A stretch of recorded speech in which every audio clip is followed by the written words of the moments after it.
আমি জি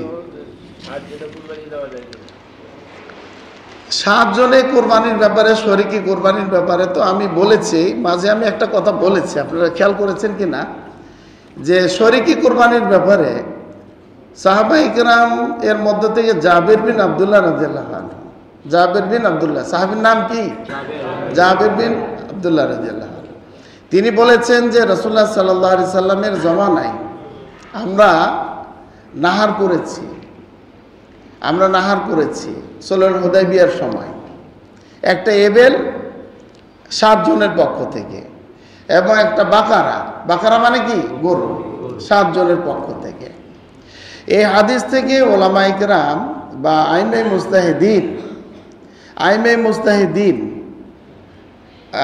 মুহাদ্দিসিন ইকরামের মধ্যে ইমাম বুখারী, ইমাম মুসলিম, ইমাম তিরমিজি, ইমাম আবু দাউদ রাহিমাহুল্লাহ, যারা বড় বড় এই ব্যক্তি আমাদের, তারা এখান থেকে মাসালা ইস্তেমবাদ করেছেন আল ইশতিরাক ফিল উদহিয়া, যে কোরবানিতে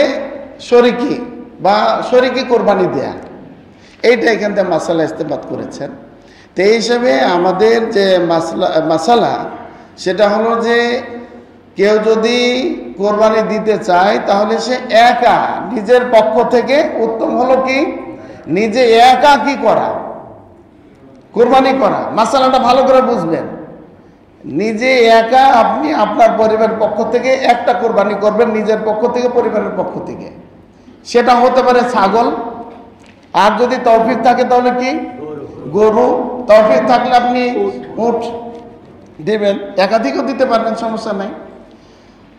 আর এটা হলো উত্তম একা একই দেয়া।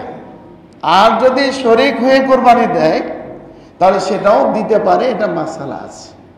আমাদের বাংলাদেশে কিছু কিছু আলেমেরা বলতেন, তারাও এখন ওখান থেকে ফিরে আসছেন যে না, শরীকি কোরবানি দেওয়া যাবে না, এটা সফরের আমল। যারা বলতেন এটা অনেকে ফিরে আসছেন এখান থেকে। এবং বাংলাদেশ জমিয়তে আহলে হাদিসের ফতোয়া হচ্ছে যে এটা 1 থেকে নিয়ে কত পর্যন্ত, 7 পর্যন্ত অংশগ্রহণ করে শরীকি কোরবানি দিতে পারবে। যারা বলছেন যে দিতে পারবে না, তাদের ইমামদের পক্ষ থেকে, হাদিস বিশেষজ্ঞদের মধ্য থেকে কাউকে পাবে না। এটা হলো আমাদের বাংলাদেশে কিছু আলেমদের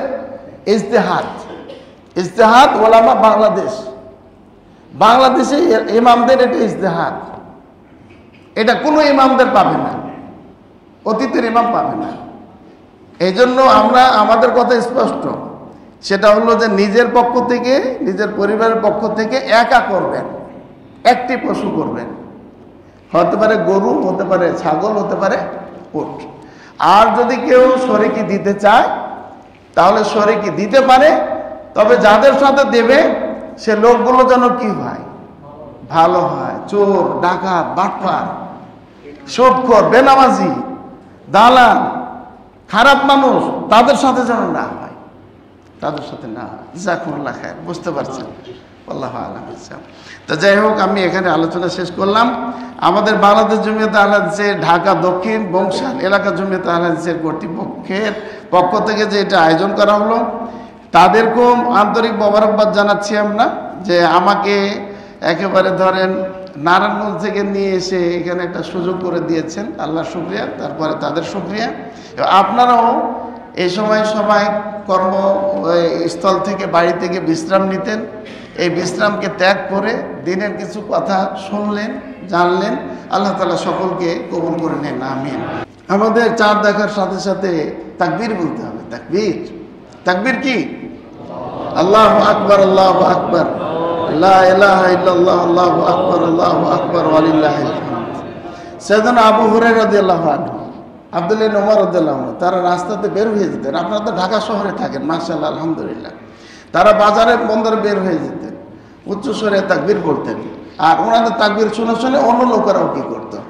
এখন যদি আমরা তাকবীর বলি রাস্তাতে গিয়ে, দোকানপাটে গিয়ে, বলে হুজুর কি হয়ে গেছে, পাগল হয়ে গেছে, নাউজুবিল্লাহ। ইসলামের শিআর, ইসলামের কি এটা নিদর্শন, একটা আনুষ্ঠানিকতা, এটাকে আমরা কি করছি? আমরা বলবো তাকবীর, ইনশাআল্লাহ তাকবীরের জন্য প্রস্তুতি নেন। আর 3 নাম্বার হলো যে আমরা সিয়াম পালন করার চেষ্টা করবো ইনশাআল্লাহ, সিয়াম পালন করবো ইনশাআল্লাহ। একদিন। শুনেন, আল্লাহ তাআলা এই যে জিলহজ মাসে 10 দিনের কি করেছেন, শপথ করেছেন। রমাদান মাসের শেষ দশকের রাতগুলো হলো উত্তম, আর জিলহজ মাসের এই দিনগুলো হলো কি উত্তম। দিনগুলো উত্তম। এই দিনগুলোতে যে কাজ করা হবে, কাজগুলো কি হবে, শ্রেষ্ঠ আমল আল্লাহর নিকটে। এই হিসেবে এই 1 তারিখ থেকে নিয়ে 9 তারিখ পর্যন্ত, 1 থেকে নিয়ে 9 তারিখ পর্যন্ত সিয়াম পালন করার চেষ্টা করবেন। বুঝতে পেরেছেন? একদিন যদি আল্লাহকে খুশি করার জন্য আমরা সিয়াম পালন করি, তাহলে আল্লাহ সুবহানাহু ওয়া তাআলা আমাদের থেকে জাহান্নামকে 70 বছরের দূরে ঠেলে দেন। 70 বছর একদিন একটা সিয়াম পালন করলে, সুবহানাল্লাহ। এই যে সিয়াম যদি আমরা পালন করি, তাহলে জাহান্নাম আমাদের থেকে কি হয়ে যাবে? 1 থেকে নিয়ে কয় পর্যন্ত? আপনি 9 তারিখ পর্যন্ত।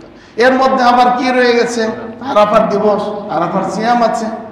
আরাফার সিয়ামের বিশেষ একটা আছে, সওয়াব আছে, ফজিলত আছে। সেটা আপনারা শুনেছেন। কি এটা? অতীতের 1 বছর, ভবিষ্যতের 1 বছর, সর্বমোট কয় বছর? 2 বছর। এই 2 বছরের ছোট ছোট গুনাহগুলো আল্লাহ তাআলা কি করে দিবেন? মাফ করে দিবেন। সুবহানাল্লাহ। এই জন্য আমরা কি করবো? ইনশাআল্লাহ সিয়াম পালন করার চেষ্টা করব। মহিলাদের তুলনায় পুরুষেরা সিয়াম পালন করে কম, এই জন্য আপনারা সিয়াম পালন করবেন, এটা আশা। যদি না পারেন, আপনারা বাড়িতে গিয়ে মা বোনদেরকে কি করবেন, সিয়ামের এই কথাটা বলে দিবেন ইনশাআল্লাহ। আর বিশেষ করে এই 10 দিনের আমলের মধ্যে আপনারা সাদাকা দান করবেন, দান করবেন, বেশি বেশি দান করার কথা হাদিসে উল্লেখ আছে। আর সুবহানাল্লাহ, আলহামদুলিল্লাহ, আল্লাহু আকবার, এগুলো বেশি বেশি করবেন। আর এই দিনগুলোতে আত-তাওবা নাসুহা, একেবারে একনিষ্ঠ তওবা করবেন। আস্তাগফিরুল্লাহ ওয়া আতুবু ইলাইহি, বলেন আস্তাগফিরুল্লাহ ওয়া আতুবু ইলাইহি, আস্তাগফিরুল্লাহ ওয়া আতুবু ইলাইহি। এভাবে আমরা ভালো কাজ করব, তওবা ইস্তেগফার করব, এবং এর মাধ্যমে ভালো ভালো কাজের মাধ্যমে আমরা আগামী এই যে বছরের শেষ মাস 1400 কত হিজরি চলছে, বলেন কত হিজরি চলছে? যারা ভুল উত্তর দেবে তাদের 100 টাকা জরিমানা, আর যারা ঠিক বলবে তাদের জন্য কি তো পুরস্কার থাকা দরকার। কত কত হিজরি চলতেছে? 46 চলছে না 47 চলতেছে?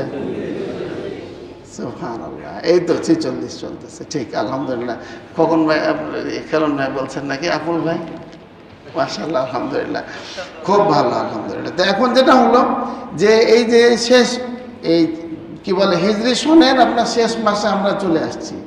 তো এই হিসাবে শেষ মাস, ইন্নামাল আমালু বিল খাওয়াতিম, শেষ ভালো যার কথাই কিন্তু আছে, শেষ ভালো যার সব ভালো তার, বলে তো।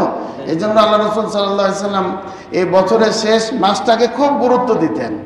এই জন্য যত বছরের মধ্যে 11 মাস যদি ভুল হয়ে থাকে, ওই 1 মাসের এই আমলগুলো যেন ভালো হয়ে যায়, তাহলে আল্লাহ তাআলা অতীতের মাসের গুনাহগুলো মাফ করে দিবেন। সুবহানাল্লাহ। আসুন আমরা কোরআন এবং সুন্নাহর আদলে আল্লাহকে খুশি করার জন্য, আল্লাহ তাআলাকে খুশি করার জন্য আমরা কোরবানি করার চেষ্টা করি। কোরবানির তাৎপর্য এবং শিক্ষা নিয়ে আমরা আমল যেন করতে পারি, এবং আল্লাহ